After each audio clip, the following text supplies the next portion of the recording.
Selamat siang, Assalamualaikum warahmatullahi wabarakatuh. Saya Puja Ardianto Hidayat, guru sejarah Mapel Sejarah Minat kelas 12. Saya di sini akan memberikan gambaran tentang Mapel Sejarah Minat kelas 12. Seperti apa materinya, ada berapa banyak materinya. Materi yang pertama, ini tentang respon internasional terhadap proklamasi kemerdekaan Indonesia. Di sini kalian akan mempelajari tentang bagaimana respon internasional terhadap kemerdekaan Indonesia yang diproklamasikan pada tanggal 17 Agustus 1945. Di sini kalian akan mencari, menemukan negara-negara mana yang menjadi negara paling awal yang mengakui kemerdekaan Indonesia. Lalu yang kedua, kalian akan melihat tentang iptek dan globalisasi. Kalian akan mempelajari tentang bagaimana perkembangan iptek dan globalisasi di dunia ini dan dampaknya bagi kehidupan sehari-hari manusia di dunia.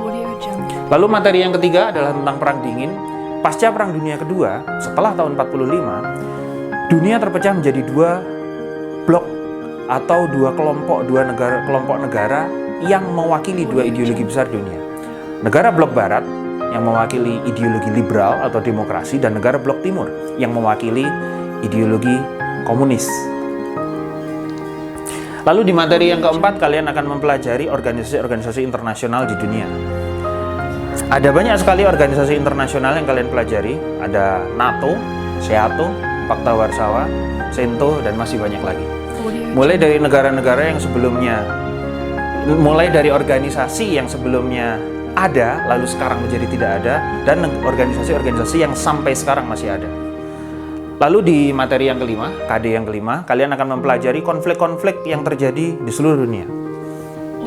Perang Vietnam, kebijakan apartheid di Afrika Selatan, bagaimana terbentuknya, perkembangan dan bubarnya Uni Soviet, bersatunya Jerman, terpecahnya Yugoslavia, dan terpecahnya Cekoslovakia. Lalu di KD yang terakhir, KD yang ke-6, kalian akan mempelajari konflik-konflik di seluruh dunia. Konflik-konflik di Timur Tengah atau Asia Barat, lalu konflik di Asia Tenggara, lalu konflik di Asia Selatan, Asia Timur, Eropa, Afrika, dan Amerika Latin. Itu adalah sekilas bagaimana gambaran 6 KD, 6 kompetensi dasar, 6 bab yang akan kalian pelajari di kelas 12. Itu adalah materi selama kalian kelas 12. Jadi, karena ada 6 KD, maka kalian akan ujian 6 kali selama kalian kelas 12. Untuk sumber materinya, kalian bisa mempelajari, kalian bisa mencari materi, mempelajari secara mendalam, membaca secara mendalam materinya. Itu yang pertama, sumber materinya adalah Google. Kalian bisa mencari segala hal di situ. Lalu Wikipedia, terutama bukalah Wikipedia bahasa Inggris kalau kalian ingin tahu lebih mendalam. Karena materi-materi yang kita pelajari di kelas 12 ini kebanyakan adalah materi internasional, bukan hanya tentang Indonesia, sehingga Wikipedia bahasa Inggris menyediakan materi yang lebih lengkap daripada Wikipedia bahasa Indonesia. Lalu yang ketiga, ini salah satu media online, situs berita online kesukaan saya, tirto.id. Di sini sangat lengkap berita-beritanya dan juga mendalam. Kalian bisa mencari informasi tambahan di situ. Selain materi-materi yang saya sebutkan tadi, selain sumber-sumber data, sumber materi yang saya sebutkan tadi, saya tidak membatasi kalian. Kalian bisa boleh mencari di situs-situs internet atau website manapun yang kalian inginkan. Selanjutnya untuk masalah penilaian.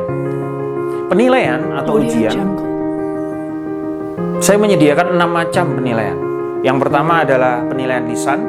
Kalian bisa memilih untuk ujian lisan, bisa online, bisa offline. Dengan cara saya beri 5 pertanyaan, kalau kalian bisa menjawab, kalian lulus. Lalu yang kedua adalah ujian tulis. Saya beri kalian 5 pertanyaan, 5 soal uraian. Kalian menjawabnya secara tulis menggunakan Microsoft Word, lalu kalian kirim ke saya. Lalu yang ketiga adalah presentasi. Kalian bisa presentasi menggunakan PowerPoint. Buat PowerPoint, maksimal slide-nya 10, kalian jelaskan di depan saya. Kalau kalian penjelasannya bagus, masuk akal, benar, kalian lulus. Lalu yang keempat adalah ujian buku. Kalian cari buku sejarah yang berkaitan dengan materi kelas 12. Kalau kalian bisa menemukan buku itu, kalian baca, lalu saya akan membuat soal berdasarkan buku itu. Atau kalian bisa membuat PowerPoint dari buku yang sudah kalian baca, lalu kalian presentasikan di depan saya. Keempat model ujian itu akan membuat nilai kalian menjadi lebih tinggi kalau kalian mampu melakukan ujian lisan, ujian tulis, presentasi, dan juga ujian buku dalam bahasa Inggris. Kalau kalian bisa melakukannya, nilai kalian akan lebih tinggi. Sekian penjelasan dari saya. Itulah gambaran mapel sejarah minat kelas 12, materi yang akan kalian terima selama kelas 12. Apabila ada pertanyaan atau ada pendapat apa saja, bisa kalian kirim lewat WhatsApp atau komen di kolom komentar di bawah ini. Sekian dari saya. Selamat siang, dan jangan jadi orang yang lek bahagia lali, lek susah takon posisi. Selamat siang, assalamualaikum warahmatullahi wabarakatuh.